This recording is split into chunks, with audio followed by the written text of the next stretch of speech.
Mesdames et messieurs, bonsoir et bienvenue dans ce journal au sommaire. 24 heures après le déroulement du scrutin présidentiel au Bénin, l'acheminement des cantines vers la Sénat se poursuit. Vous suivrez dans cette édition les détails donnés par le coordonnateur de l'arrondissement de Idigny. Nuit électorale du parti UDBN, une rencontre au cours de laquelle la présidente Claudine Afiavi-Prudencio a fait le point du déroulement du scrutin et a dévoilé ses aspirations pour le pays. Guillermo Lasso est le nouveau président de l'Équateur. Après avoir échoué 2 fois, le candidat de droite a remporté ce dimanche les élections présidentielles.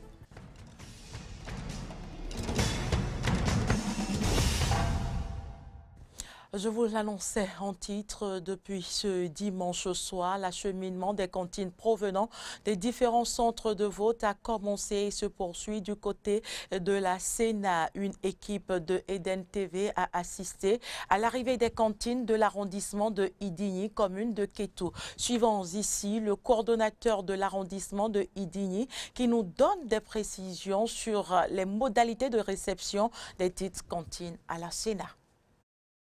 Au fait, quand je suis venu sur le terrain, j'ai constaté effectivement que tout ce qui a été dit à la formation a été respecté. Il n'y a pas eu d'encombrement dans l'enceinte de la Sénat.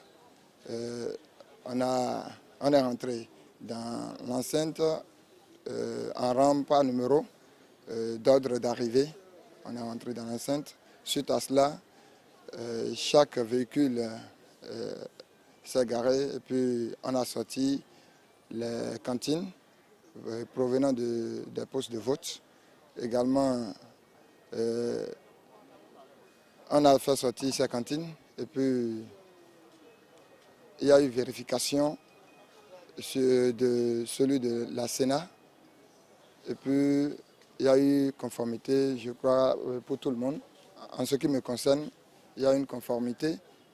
Et puis, suite à cela, la cantine de la Cour constitutionnelle a été dirigée vers la Cour. Suite à cela, on est allé, on a pris une fiche, un procès verbal de réception de cantine.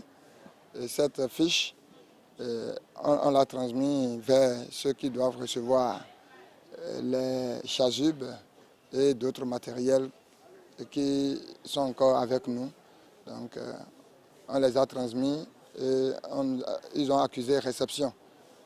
Maintenant, suite à cela, il fallait vérifier, tout au moins, lorsqu'on était sur le terrain, ce qui a été dit par radiophonie, la transmission radiophonique que nous avions fait chacun, on doit faire une vérification dans l'enceinte de la vérification.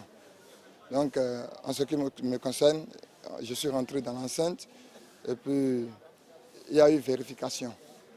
Il y a eu vérification, il y a eu une conformité également au niveau de ce que j'ai présenté. Donc, suite à cela, je devais remettre les fiches d'émargement des membres du poste de vote. Donc, c'est ça que je n'ai pas encore fait. Je suis là. C'est pas que... Le parti UDBN a organisé hier une nuit électorale qui a réuni les responsables à divers niveaux du parti. Une rencontre au cours de laquelle les participants ont effectué un débriefing du déroulement du scrutin présidentiel. Occasion pour la présidente Claudine Afiavi-Prudencio de faire le point et de parler de ses aspirations pour le pays. Le scrutin s'est déroulé sans difficulté, sans violence. C'est une fierté. C'est une fierté. Il faut dire que les gens sont sortis parce qu'après notre vote aujourd'hui, on a pris effectivement notre bâton de pèlerin pour gongonner, demander quand même à nos leaders sur le terrain de sortir pour quand même passer de maison en maison, pour demander aux gens de sortir enfin pour voter.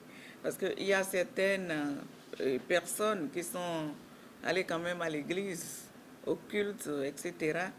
Donc, ces personnes, après le culte, ces personnes sont sorties pour voter. Et il faut dire que dans tous les bureaux de vote que nous avons sillonnés aujourd'hui, nous avons vu les forces de défense et de sécurité. Ce qui nous a énormément fait plaisir parce que j'ai appris que le pays est hautement sécurisé. Effectivement, je l'ai constaté de visu. Donc le pays est sécurisé, il y a plus de peur que de mal. Et le petit groupe qui a recruté de mercenaires et autres, de drogués pour que ce scrutin n'ait pas lieu, mais je crois que le Bénin est resté le Bénin et ce scrutin a eu lieu sans violence et nous sommes très satisfaits. Le chef de l'État est quelqu'un qui a sa tête sur les épaules. Il est béninois, il sait que le Bénin est un et indivisible. Il ne fait pas du tout la part des choses. C'est un chef d'État qu'il faut encourager. Vous avez vu tout ce qu'il a réalisé dans le pays. On n'en a pas vu depuis de 1990 à 2016. On n'en a pas vu. Mais pourtant, c'est dans les caisses de l'État qu'il puise l'argent de ces réalisations-là. Donc, ce groupe qui recrute des mercenaires et autres n'a qu'à nous laisser travailler. Nous voulons un pays développé. Nous voulons un pays développé. Moi, je suis béninoise, née au Bénin. Je n'ai pas deux pays. Donc, les gens n'ont qu'à nous laisser travailler dans notre pays. Le Bénin appartient à nous tous.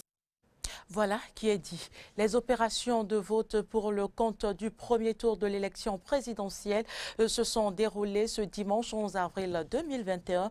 La Sénat, dans la soirée, a donné un point de presse pour faire le bilan de cette journée de vote. Suivons ici le président de la Sénat, Emmanuel Tiando. À l'issue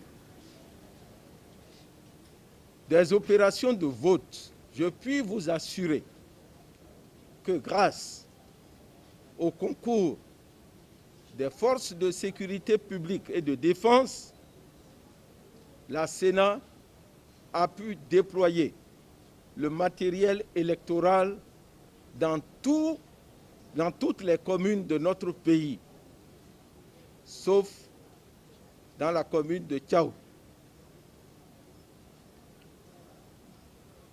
Ces matériels électoraux ont été répartis au niveau des différents arrondissements pour permettre aux électeurs de procéder à leur vote. Au total, nous avons eu 16 arrondissements ou 5 sur 546 dans notre pays où le vote n'a pas pu s'effectuer. En ce qui concerne le déroulement proprement dit du scrutin, comme vous avez eu l'occasion de le constater, le vote s'est déroulé dans la plupart des postes de vote dans le calme et la sérénité. En ce qui concerne le vote des Béninois de l'étranger, à ce niveau, le vote s'est également déroulé dans des conditions acceptables. Et nous sommes en train d'attendre les résultats qui, j'espère, vont nous parvenir incessamment. À l'issue de cette journée électorale, je voudrais exprimer les sentiments de reconnaissance à nos forces de défense et de sécurité qui nous ont permis d'acheminer à temps le matériel électoral malgré toutes les barrières qui ont été érigées sur nos axes routiers. Je voudrais également dire un grand merci aux observateurs internationaux qui sont venus dans notre pays pour nous soutenir et pour observer le déroulement du processus électoral. Je ne vais pas non plus manquer d'adresser notre merci aux professionnels des médias qui, depuis le début du processus électoral, nous ont accompagnés à travers toutes les activités que nous avons menées pour permettre à l'opinion publique d'être au courant de tout ce qui se passe à la Sénat dans le cadre de la préparation de ce processus électoral. Je voudrais encore une fois dire merci à ce peuple et lui demander d'être toujours vigilant et d'être toujours dans le sens du positivisme pour que notre pays vive toujours en paix. Et puis, la plateforme électorale des organisations de la société civile a également fait un point du vote ce dimanche sur la base des remarques faites par les observateurs sur le terrain. Des cas d'influence de vote ont été constatés dans 4 départements du Bénin. On écoute Joël Ataï-Guédébi. Des 1117 observateurs ayant fait le retour des informations, 2,69% ont signalé que le scrutin a connu des interruptions à certains endroits dans le littoral, le Borgou, le Mono et l'Ouémé. Dans le littoral, les interruptions signalées concernent, entre autres, les 7e et 6e arrondissements, plus précisément dans les centres de vote EPP, Éveil et Vie, puis le centre de vote École catholique Sainte-Cécile de Arwansori, Taweta. Il faut noter que le vote n'a pas du tout eu lieu dans le centre de vote EPP Gantodo dans la commune de Kéro. Les centres de vote du bureau de l'arrondissement de Ikemon et Wanda, de Hamadia et du complexe scolaire centre G, A, B et C dans la commune de Ouessé, le centre de vote EPP allait à Roudet et l'EPP d'Amé dans la commune de Savalou, les centres de vote du centre de loisirs Djaloumo, du bureau d'arrondissement d'Adido, de l'EPP Bess, de l'EPP à Djegounlé, de l'EMP à Paré et de l'EPP à Lafia GA dans la commune de Savet. Dans celle de Tchaourou, aucun poste de vote n'a ouvert. Le matériel de vote a pu être convoyé, mais a dû être placé sous la sécurité du commissariat central de Tchaourou. Des bourrages d'urnes, poste de vote 02 du centre de vote de l'EPP Ganchime dans la commune de Klekame et des votes multiples, centre de vote à Djegounlé à Savalou, poste de vote 01 du centre de vote de Tadokome à Tiémé dans le Mono, centre de vote de la Maison des Jeunes à Gouna dans la commune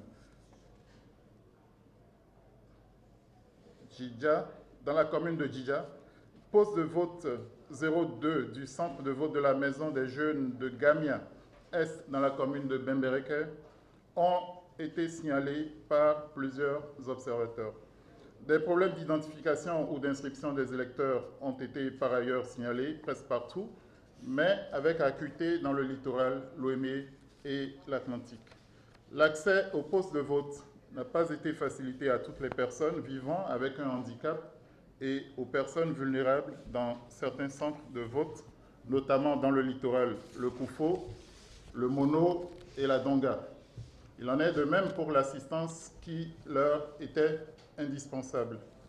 Les votes par dérogation ne se sont pas effectués conformément au code électoral, à savoir sur présentation d'un ordre de mission, d'une pièce d'identité, de la carte d'électeur, etc. Par ailleurs, notons que des cas de tension et de violence ont été enregistrés dans les départements du Koufo, du Plateau, du Zou et de l'Atlantique. Élection présidentielle toujours, plusieurs autorités municipales supervisaient le bon déroulement du scrutin de ce dimanche 11 avril dans les 5e, 8e et 13e arrondissements de Cotonou. Elles se sont prononcées au micro d'Eden TV. Suivez plus tôt. Tout d'abord, je vais commencer par moi-même. Je suis fière d'être béninoise et encore je suis vraiment fière d'être ici ce matin. Parce que aujourd'hui, je trouve que les Béninois sont vraiment mûrs. Parce qu'on ne s'attendait même pas du tout à ça. Parce qu'ils ont mis du peur dans les cerveaux des Béninois.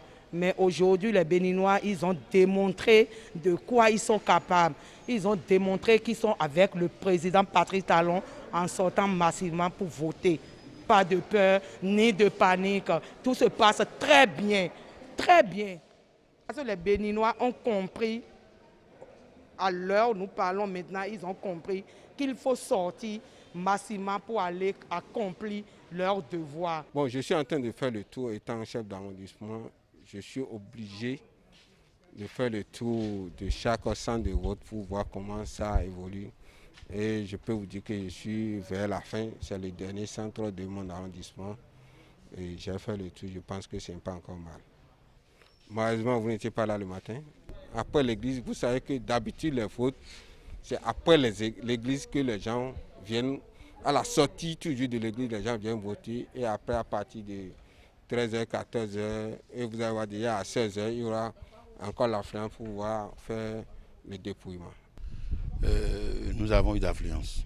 Et ça continue d'arriver, même si c'est au compte-coûte. Ceux qui sont allés à la messe le matin, d'autres iront le soir et ils viendront alternativement accomplir leur devoir de citoyen. Maintenant, ce que je vois, nous avons pris toutes les mesures sécuritaires pour que le peuple béninois, surtout la population d'Agra-Clomé, ne soit pas effrayé. Quelque manière que ce soit, nous assistons leur sécurité. Au même moment, nous sortons, les crieurs publics sont en train de passer de maison en maison pour que les gens sortent davantage. Et ils sont en train de le faire. Dans le même registre, le maire de la commune d'Abomey-Calavier et le chef d'arrondissement de Godomin, après avoir accompli leur devoir civique, ont fait le tour de quelques centres de vote pour constater l'effectivité de l'opération. Ils nous font le point au micro de Laurent Tourneikes et de Jean-Baptiste Boko. Ils ont fait un travail terrible. Tôt ce matin, tout est calme et puis aucun mouvement. Les bureaux ont ouvert déjà à 7 h partout. J'ai fait beaucoup de tours à travers l'arrondissement de Godomé. D'ailleurs, moi-même, j'ai accompli mon devoir civique il y a un moment, dans la paix, dans la tranquillité. C'est un moment de joie pour nous parce que c'est heureux d'accomplir son devoir civique. Le vote est un devoir civique. C'est un sentiment de fierté qui m'anime ce matin parce que je viens d'accomplir mon devoir civique. La joie est aussi que j'ai constaté, quand j'ai fait cette ronde tout à l'heure, que la population est en train de sortir pour accomplir également son devoir civique. Nous avons pris des dispositions sécuritaires pour que nos populations puissent voter dans la paix. Ceux qui sont tapissés dans l'ombre pour troubler ou empêcher les gens de sortir, nous avons très tôt pris nos dispositions pour que de pareilles situations n'arrivent pas. C'est pourquoi nous avons mis sur pied une brigade de paix qui accompagne la police dans cette tâche républicaine. Nous restons dans la commune d'Abomey-Calavier, plus précisément dans l'arrondissement de Zivier, où le scrutin présidentiel s'est déroulé sans faille. On écoute le chef du dit arrondissement, Christophe Haïssi, au micro de Samson Ok. Mes impressions sont globalement très bonnes dans la mesure où les élections se sont très bien déroulées. Du point de vue organisation matérielle, parfait. Parfait parce que le matériel était déployé à temps. Le scrutin a ouvert à 7 h sur toute l'étendue du territoire de l'arrondissement de Zinvier. Et là, nous sommes au soir de l'élection. Nous avons tout à l'heure fait le dépouillement. Je voudrais féliciter toute la population de l'arrondissement de Zinvier et leur dire mes sincères gratitude. J'aurais voulu qu'elle sorte massivement. ça n'a pas été le cas, mais ceux qui sont sortis, pour exprimer, pour accomplir, j'allais dire, leur devoir civique, eh bien, je les remercie, je remercie tout le monde, ceux qui se sont mêlés de près ou de loin pour que règne la démocratie. D'une commune à une autre, le scrutin présidentiel dans les départements du Mono et du Koufo a connu la participation de plusieurs personnalités de la région à l'unanimité. C'est le sentiment de fierté qui anime chaque personnalité. Jonas Bochi leur a tendu son micro.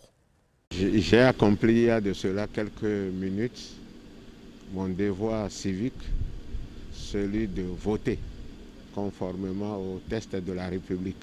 Je crois que entre le vote et la rue, moi je pense qu'il faut choisir le vote pour manifester son mécontentement. Je demande à mes concitoyens de sortir donc, d'aller voter massivement et d'exprimer leur mécontentement face au pouvoir de la rupture. Je suis venu accomplir mon devoir et c'est avec beaucoup de fierté que j'ai accompli ce devoir, la fierté d'être béninois, la fierté d'être dans un pays de démocratie où les échéances électorales sont respectées, où les élections se tiennent à bonne date, conformément à ce qui est prévu par nos tests. Et je veux espérer que tous les Béninois, tous les concitoyens vont pouvoir le faire également dans le calme et dans la paix. Moi, j'ai la ferme conviction qu'à la fermeture des bureaux, on verra que le taux de participation sera très bon dans le Koufo. Vous voyez, il est 8h30 environ. J'ai voulu être parmi les premiers à venir accomplir mon devoir civique. Donc je ne peux que me réjouir de ce que le processus électoral qui va à son thème aujourd'hui se présente sous de bonnes augures. Et que j'ose croire que sur l'ensemble du territoire, il en sera de même pour que, tel que nous l'avons souhaité, que ce jour soit un jour de fête et qu'au soir de ce jour, que le meilleur l'emporte pour le bonheur de notre pays et pour la vitalité de notre démocratie. C'est avec joie et gaieté que je suis sorti tôt ce matin de ma maison pour aller faire mon devoir civique. Et je constate ici que tout se passe bien, dans la sérénité, dans le calme, dans la quiétude. Avec les informations que j'ai sur tout l'étendue du territoire de Koulikame, tout se passe bien. Et tout à l'heure, nous allons encore faire le tour, et vérifier encore poste par poste ce qui se passe, comment les choses se passent. Mon message à l'endroit du peuple béninois tout entier, c'est d'avoir confiance en ceux-là qui dirigent notre processus, le processus actuel et électoral, d'avoir confiance en notre Sénat et d'attendre les résultats qui ont sorti ce soir. Et que nous demandons à chaque parti, à chaque candidat d'accepter les résultats des urnes. J'invite les Béninois qui sont encore à la maison à se prononcer en allant faire leur choix. Il faut qu'ils se prononcent. Il n'y a aucune inquiétude ici dans le Mono, ici à Atiémé. Je voudrais les inviter à le faire et inviter tous mes frères béninois, où qu'ils se trouvent, à ne céder à aucune provocation. Actualité en dehors du Bénin, Guillermo Lasso est le nouveau président de l'Équateur. Après avoir échoué 2 fois, le candidat de droite a remporté hier les élections présidentielles. Son rival, le socialiste André Arauz, parrainé par l'ancien chef d'État Rafael Correa, a reconnu sa défaite. Le président sortant équatorien Lénine Moreno connaît son successeur. Les résultats provisoires du second tour ne laissent plus beaucoup de place au doute. Et c'est un homme de droite qui dirigera le pays pour les 4 prochaines années. Le conservateur Guillermo Lasso, ex-banquier, s'est proclamé président de l'Équateur avant même la fin du dépouillement.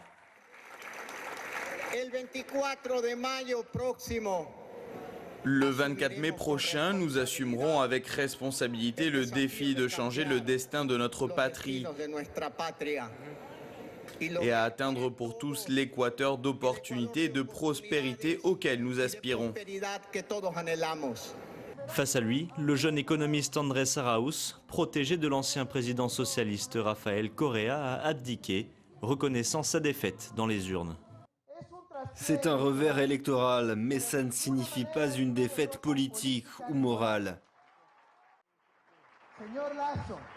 Monsieur Lasso, je vous appelle à respecter l'état de droit. Je vous demande de respecter l'état de droit. La haine ne sert à rien. Discutons démocratiquement sans que ce soit une menace pour les citoyens.